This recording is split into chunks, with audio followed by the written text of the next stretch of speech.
NCERT की 12वीं की पॉलिटिकल साइंस की नई किताब से बाबरी मस्जिद का नाम हटा दिया गया है। नई किताब में इसे 3 गुंबद वाला ढांचा बताया गया है।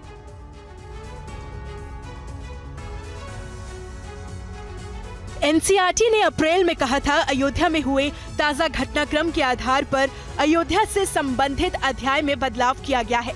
जानकारी के मुताबिक 12वीं क्लास की नई किताब में अयोध्या के चैप्टर में बदलाव किया गया है। अयोध्या विवाद को लेकर सुप्रीम कोर्ट के फैसले को शामिल किया गया है। इसे अब 3 गुंबद वाला ढांचा कहा गया है। अयोध्या वाले अध्याय को छोटा करके 4 पेज की जगह अब 2 पेज में कर दिया गया है। चैप्टर में बताया गया है कि ढांचे में कई हिंदू धर्म से जुड़े निशान मिले थे और आंतरिक और बाहरी दीवारों पर मूर्तियां मिली थी। 2014 के बाद से चौथी बार बदलाव किया गया है।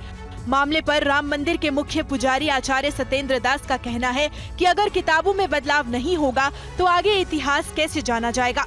तो रामलला अभी भी जो वर्तमान समय में भी इस नए मंदिर में विराजमान हैं, इसको नहीं दर्शाएंगे, फिर पूरा इतिहास जो होगा यह सामान्य रूप से सबको कैसे पता चलेगा।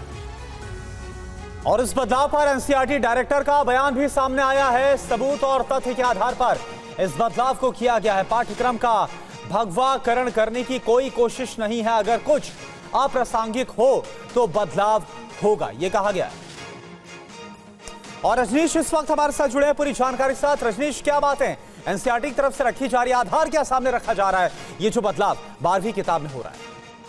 देखिए, एनसीईआरटी का साफ तौर पर यह कहना है कि समय समय पर जब सिलेबस बदले जाते हैं और उसमें जो अप्रासंगिक चीजें होती है, जो अप्रासंगिक विषय होते हैं, उसको चैप्टर से डिलीट किया जाता है और कुछ नई जानकारी छात्रों को दी जाती है। क्योंकि एनसीईआरटी पहले भी इस तरह के बदलाव करता रहा है, आगे भी उनका कहना है कि ये बदलाव होते रहेंगे और पिछले 30-40 सालों में इतिहास के विषय में इस तरह के बदलाव एनसीईआरटी ने अपनी ओर से किए हैं। अब चूंकि ये मामला बाबरी मस्जिद से जुड़ा हुआ है तो निश्चित तौर पर ये राजनीतिक भी है और इस पर एनसीईआरटी अपनी ओर से सफाई दे रहा है। उनका ये कहना है कि सिर्फ छात्रों को नई जानकारी देने के लिए और जो इररिलेवेंट चीजें हैं उसको पाठ्यक्रम से हटाया गया है। जी ठीक है, शुक्रिया आपका रजनीश टंडन इस पूरी जानकारी के लिए।